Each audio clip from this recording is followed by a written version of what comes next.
तो यूनिट 5 में हमारा ये नेक्स्ट लेक्चर है जिसे हम डिस्कस करेंगे रिसाइकल व्यू। तो रिसाइकल व्यू ग्रिड व्यू और लिस्ट व्यू के नेक्स्ट वर्जन हम मान सकते हैं, और इसमें एंड्रॉयड स्टूडियो में एज ए व्यू ग्रुप के रूप में इसको ऐड किया गया है। और एक्सएमएल लेआउट में किसी भी लिस्ट को निर्माण के लिए इसे बनाया जाता है, और लिस्ट व्यू और ग्रिड व्यू की जो भी इफ़िशियंसी है उसको ये इम्प्रूव करता है। और जो भी इम्प्रूवमेंट होता है वो रिसाइकलिंग में हम देख सकते हैं, और यूज़र उसको फील भी कर सकता है। वर्किंग में एक जो बेसिक रिसाइकलर व्यू को लागू करने के लिए 3 उसमें पार्ट्स होते हैं जिनका हमें बिल्डअप करना होता है जिनको, और जो भी यूज़र है उसकी पसंद के अनुसार हम अलग अलग डिज़ाइन बनाते हैं, और उनके जो भी रिक्वायर्ड कंट्रोल है वो प्रोवाइड करते हैं। इसमें जो मेन 3 हमने जो पार्ट्स बताए थे उसमें पहला है कार्ड लेआउट।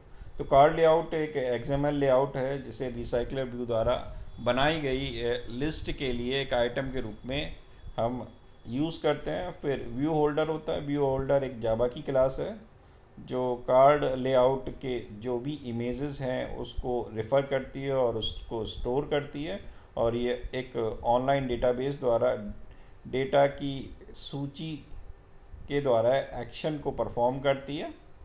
फिर आता है डेटा क्लास, एक कस्टम जावा क्लास है जो रिसाइकलर व्यू के हर आइटम के लिए जानकारी रखने के लिए एक समीक्षा के रूप में कार्य करता है।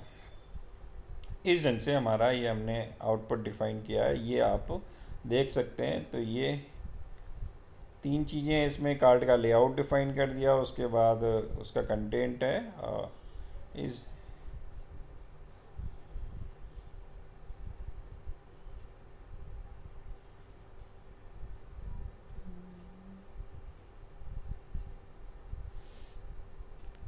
तो इस ढंग से अगर हम रिप्रेजेंटेशन देना चाहते हैं तो हम दे सकते हैं।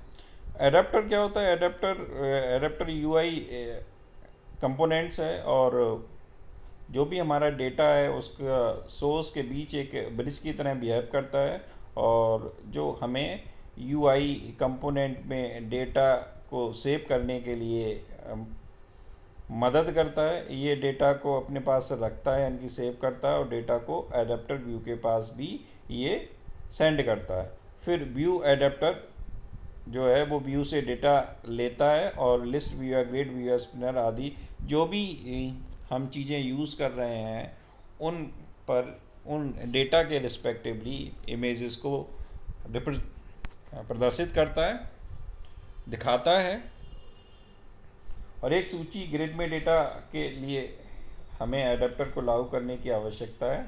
एडाप्टर यूआई घटक और डेटा सोर्स के बीच एक ब्रिज की तरह कार्य करता है। ये हमने अभी कई बार बता चुके हैं कि एडाप्टर हमेशा यूआई कंपोनेंट और डेटा सोर्स के बीच में एक ब्रिज की तरह बिहेव करेगा।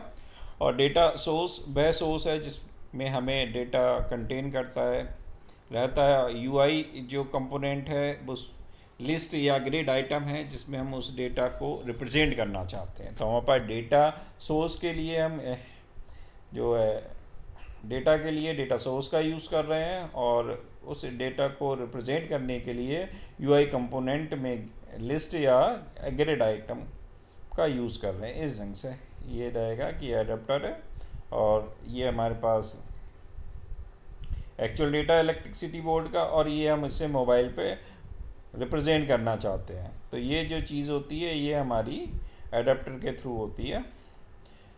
तो एंड्रॉयड एडाप्टर की अगर हम टाइप्स देखें तो टाइप्स में बेस एडाप्टर आता है पहला, कि अन्य सभी एडाप्टर के लिए ये पेरेंट एडाप्टर की तरह बिहेव करता है। फिर आता है एरे एडाप्टर। तो एरे एडाप्टर एक एरे की तरह होता है, उसमें बहुत सारे लिस्ट ऑफ आइटम्स रहते हैं जिनका हम उपयोग करते हैं, और एक लिस्ट के रूप में हम इन्हें डिक्लेयर भी कर सकते हैं, उनका प्रयोग भी कर सकते हैं। फिर आता है कस्टम एरे अडेप्टर। अगर हमें कोई भी लिस्ट में से कुछ रिक्वायर्ड कंपोनेंट्स या लिस्ट ऑफ आइटम्स की ज़रूरत है तो हम कस्टम एरे अडेप्टर का यूज़ करते हैं। नेक्स्ट आता है सिंपल अडेप्टर, कि आपकी एक्सएमएल फाइल में जो भी हमारे पास डिफाइंड इमेजेस हैं के लिए जो भी स्टैटिक डेटा को मैप करने के लिए हम इस अडेप्टर का यूज़ करते हैं। कस्टम एडाप्टर, जब भी हम एक लिस्ट को रिप्रेजेंट करने की हमें आवश्यकता होती है, तो जो लिस्ट और ग्रिड के चाइल्ड आइटम्स हैं उन तक पहुंचने के लिए हमें कस्टम सिंपल एडाप्टर का यूज़ करना पड़ता है। तो ये हमारे सारे एडाप्टर्स थे। इन कोड्स की हमें फ़िलहाल ज़रूरत नहीं है।